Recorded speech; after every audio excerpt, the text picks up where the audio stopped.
പതിറ്റാണ്ടുകളായി ഇന്ത്യയും റഷ്യയും തമ്മിലുള്ള ബന്ധം കേവലം ഒരു ബയർ സെല്ലർ എന്നതിലുപരി വിശ്വസ്തതയുടെയും തന്ത്രപരമായ കൂട്ടായ്മയുടെയും അടിത്തറയിലാണ് നിലകൊള്ളുന്നത്.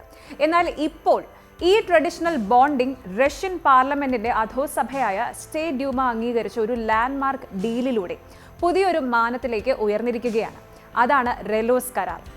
ആഗോളതലത്തിൽ പവർ ബ്ലോക്കുകൾ രൂപീകരിക്കുന്ന ഈ നിർണായക ഘട്ടത്തിൽ ഇൻഡോ പസഫിക് മേഖലയിലെ ഇന്ത്യയുടെ താൽപ്പര്യങ്ങൾക്കും അതുപോലെ ആർട്ടിക് മേഖലയിലെ റഷ്യൻ സ്വാധീനത്തിനും ബൂസ്റ്റ് നൽകുന്ന ഈ ഒരു കരാർ എങ്ങനെയാണ് ഇരു രാജ്യങ്ങൾക്കും അൾട്ടിമേറ്റ് വിൻ വിൻ സാഹചര്യം ഒരുക്കുന്നത്? ഈ പോളിസി ഷിഫ്റ്റിന്റെ ഇമ്പാക്റ്റ് എന്തായിരിക്കും? Reciprocal exchange of logistics support RELOS അഥവാ പരസ്പര ലോജിസ്റ്റിക്സ് സപ്പോർട്ട് കൈമാറ്റം എന്ന ഈ ഒരു കരാർ ഇരു രാജ്യങ്ങളിലെയും സൈനികർക്കും യുദ്ധ കപ്പലുകൾക്കും സൈനിക വിമാനങ്ങൾക്കും പരസ്പരം രാജ്യങ്ങളിലെ സൈനിക കേന്ദ്രങ്ങളും തുറമുഖങ്ങളും ഉപയോഗിക്കാൻ അനുമതി നൽകുന്നതാണ്. ഇതൊരു ക്രൂഷ്യൽ മൂവാണ് എന്ന് വേണം പറയാൻ. കാരണം ലോജിസ്റ്റിക്സ് പിന്തുണയിൽ വരുന്ന ഈ മാറ്റം സൈനിക നീക്കങ്ങളുടെ വേഗതയും കാര്യക്ഷമതയും വലിയ രീതിയിൽ തന്നെ വർദ്ധിപ്പിക്കും. അതുപോലെ ഇന്ധനം, വിശ്രമം, ടെക്നിക്കൽ സപ്പോർട്ട്, മെയിൻ്റനൻസ്, സംയുക്ത ട്രെയിനിങ് പ്രോഗ്രാമുകൾ, ദുരിതാശ്വാസ പ്രവർത്തനങ്ങൾ തുടങ്ങിയവയ്ക്ക് സഹായകരമാകും.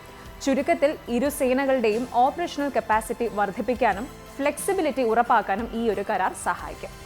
ഇനി ഇന്ത്യക്ക് ഇത് എങ്ങനെയാണ് ഒരു മാസ്റ്റർ സ്ട്രോക്ക് ആകുന്നത് എന്നുള്ളതാണ്. ഇന്ത്യയെ സംബന്ധിച്ച് ഈ കരാർ തുറന്നു നൽകുന്നത് ആഗോള താൽപ്പര്യങ്ങളിലേക്കുള്ള പുതിയ വഴിയാണ്. ഏറ്റവും പ്രധാനമായി ആർട്ടിക് മേഖലയിലേക്ക്.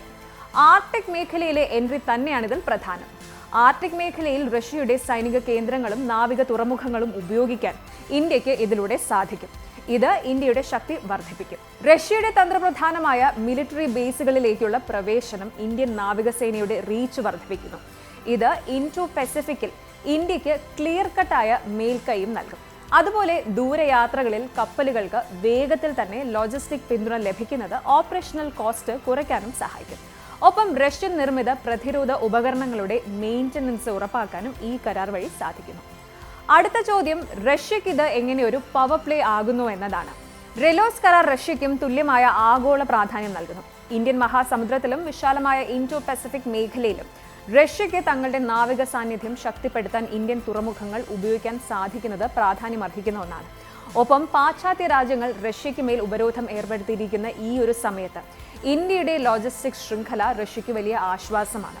കൂടാതെ ദീർഘകാലമായുള്ള പ്രതിരോധ ബന്ധം കൂടുതൽ ശക്തമാക്കാൻ ഈ കരാർ വഴി റഷ്യയ്ക്ക് സാധിക്കുന്നു.